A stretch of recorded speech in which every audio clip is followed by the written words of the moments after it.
Selamat siang Pastor dan selamat siang teman-teman. Kami dari kelompok 4 ingin memaparkan materi kami yaitu Gereja Katolik. Tapi sebelumnya saya akan memperkenalkan nama teman kelompok saya. Yang pertama, Hernando Rismond Mean Tupayung dengan akhiran NIM 046. Dan yang kedua, Maureen Michelle Johan dengan akhiran NIM 061. Dan saya sebagai moderator Satya Adi Wicaksana Situru dengan akhiran NIM 048. Untuk slide selanjutnya, saya akan memberikan kesempatan kepada teman saya untuk membacanya. Apa arti dari gereja? Asal kata Yunani Eklesia, Ibrani Kahal, artinya kumpulan orang-orang atau komunitas untuk berdoa. Gereja merupakan kumpulan jemaat orang-orang yang sudah dibaptis, yang disatukan dalam iman sejati yang satu, dalam liturgi dan sakramen-sakramen yang sama di bawah otoritas Paus dan para uskup dalam persekutuan dengan Paus. Sifat atau ciri gereja Katolik. Di dalam rumusan syahadat panjang itu, pada bagian akhir dinyatakan keempat sifat atau ciri gereja Katolik. Yang pertama itu satu, yang kedua kudus, yang ketiga Katolik, dan yang keempat itu apostolik. Next. Ciri yang pertama itu satu, gereja percaya akan kehendak Allah sebagaimana tertulis dalam kitab suci, bahwa orang-orang beriman kepada Kristus hendaknya berhimpun menjadi umat Allah dan menjadi satu tubuh. Gereja Katolik percaya bahwa kesatuan itu menjadi begitu kokoh dan kuat karena secara historis bertolak dari penetapan Petrus sebagai penerima kunci kerajaan surga. Kudus. Gereja Katolik meyakini diri kudus bukan karena setiap anggotanya sudah kudus, tetapi lebih-lebih karena dipanggil kepada kekudusan oleh Tuhan. Hendaknya kamu sempurna sebagaimana Bapamu di surga sempurna adanya. Matius pasal 5 ayat 48. Perlu diperhatikan juga bahwa kategori kudus yang dimaksud terutama bukan dalam arti moral, tetapi teologi. Bukan soal baik atau buruknya tingkah laku, melainkan hubungannya dengan Allah.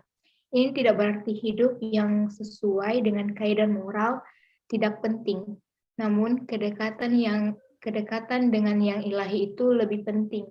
Sebagaimana dinyatakan kamu telah memperoleh dan kudus. 1 Yohanes pasal 2 ayat 20. Yakni dari Allah sendiri.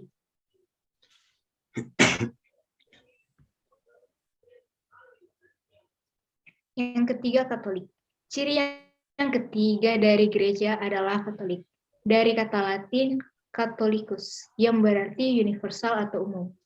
Nama yang sudah dipakai sejak awal abad kedua Masehi, pada masa Santo Ignatius dari Antioquia menjadi uskup.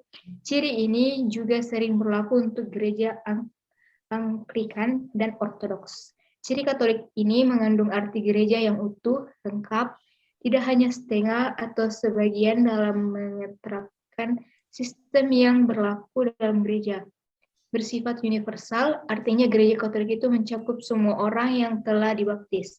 Secara Katolik di seluruh dunia di mana setiap orang menerima pengajaran iman dan moral, serta berbagai tata liturgi yang sama dimanapun berada. Kata universal juga sering dipakai untuk menegaskan tidak adanya sekte-sekte dalam gereja Katolik. Sekian dari saya kembalikan ke moderator. Terima kasih. Untuk slide selanjutnya, saya akan memberi kesempatan kepada teman saya untuk membacanya. Ciri yang keempat yaitu apostolik. Ciri yang terakhir dari gereja Katolik adalah apostolik. Dengan ciri ini mau ditegaskan adanya kesadaran bahwa gereja dibangun atas dasar para rasul dan para nabi, dengan Kristus Yesus sebagai batu penjuru. Efesus pasal 2 ayat 20. Gereja Katolik mementingkan hubungan historis turun-temurun antara para rasul dan pengganti mereka, yaitu para uskup.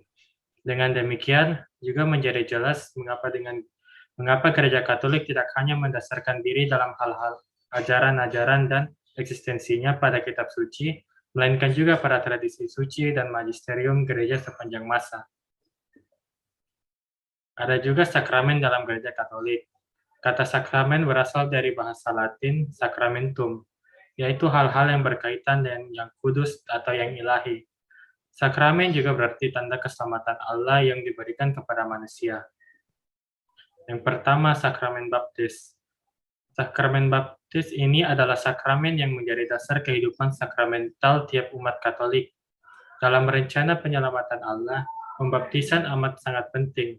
Penerimaan sakramen gereja Katolik ini dilakukan dengan pemericikan air pada dahi dengan kuasa Tuhan dalam nama Bapa, Putra, dan Roh Kudus, kemudian diolesi minyak suci dan diberi kain putih, serta lilin menyala sebagai lambang akan dosa-dosa asal yang telah dihapus dan siap untuk menjadi terang bagi semua orang. Yang kedua, sakramen Ekaristi. Ekaristi merupakan sumber dan puncak dari seluruh kehidupan umat Kristiani. Dalam Ekaristi, kurban Yesus disalib akan dihadirkan. Kurban Yesus adalah puncak dari segala bentuk keselamatan dan juga sejarah penyelamatan. Kurban-kurban binatang, seperti misalnya dalam kurban Paskah berupa anak domba, hanya melambangkan kurban yang paling utama, yaitu Yesus sendiri yang adalah anak domba Allah. Sekian dari saya kembalikan ke moderator. Terima kasih atas pemaparannya. Untuk slide selanjutnya, saya akan membacakannya. Sakramen Tobat. Dalam perjalanan hidupnya, manusia pasti melakukan kesalahan atau dosa melalui pikiran, perkataan, maupun perbuatan. Dosa membuat manusia jauh dari Tuhan, sehingga hadirlah sakramen Tobat yang bisa kembali mendekatkan kita kepada Tuhan. Kuasa ini diberikan oleh Tuhan Yesus sendiri kepada para rasulnya. Di ayat Yohanes 20, 2-23. Sehingga sakramen Tobat merupakan wujud pengampunan dari Yesus sendiri atas semua kesalahan dan dosa-dosa manusia.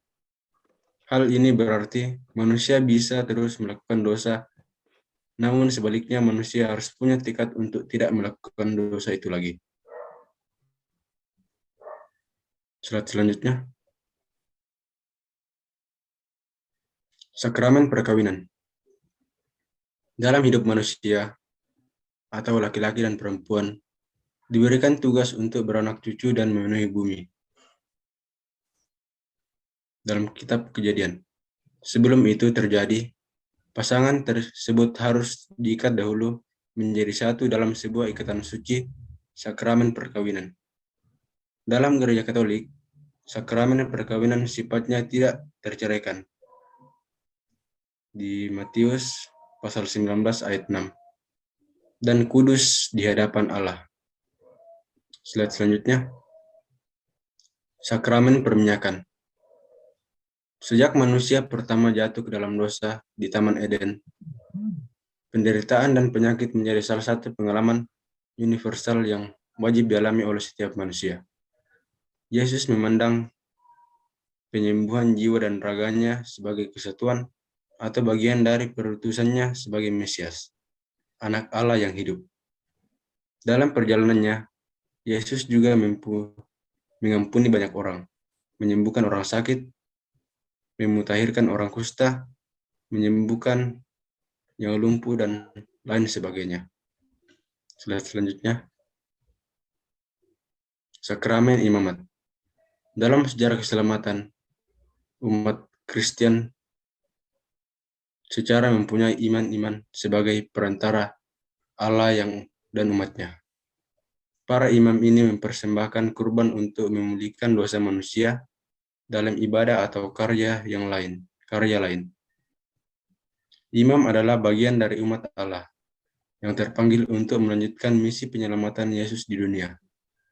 Artinya, tidak semua orang Katolik akan menerima sakramen ini, dan hanya orang-orang terpilih saja, alias para biarawan dan biarawati.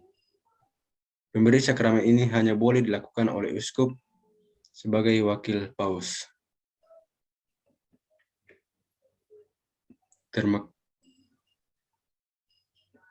Demikianlah persentase kami. Apabila ada kesalahan, mohon dimaafkan. Terima kasih. God bless you.